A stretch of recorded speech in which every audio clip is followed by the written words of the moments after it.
Have you ever believed something was true for a long time, then found out it was a lie? I guess most people experienced this as children, when they discovered Santa wasn't real.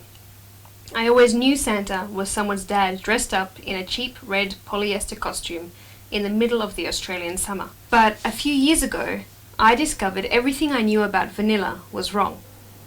This may seem ridiculously frivolous, but let me explain.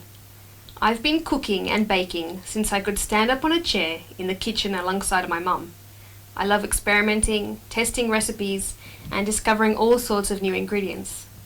Even when I was living on a university student's budget, I would happily go into my local gourmet food shop and ask for their softest, plumpest vanilla bean for my next recipe, despite the fact it cost an arm and a leg.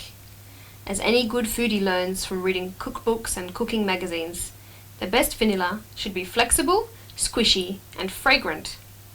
Leathery or dry beans are flavorless and bad quality, so say the best cooks in the world. This is what I naively believed until I went to visit the Vanilla Cooperative in Brapanon. At first, everything was going well. We saw the vanilla plants growing, learnt about pollinization and harvesting. But when we sat down to watch a short film about the vanilla maturation process, I nearly fell off my chair. The guide explained how it takes many months, even years, to dry out the pods in order to develop the vanillin inside. According to this expert, the best quality vanilla is dry enough to tie in a knot and should be odorless. Armed with this new information, I did some more research. As it turns out, the big, shiny and fragrant vanilla pods found at many markets are known as vanilles oreilles or vanille touriste.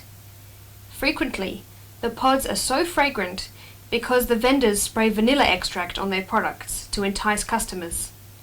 Not only is this type of vanilla lacking in taste, it often becomes moldy after being stored in the pantry. Since discovering this, I have a newfound love of vanilla. I've always cheered for the underdog, and knowing that the ugliest, leatheriest, and least fragrant vanilla pods are the best quality makes me happy.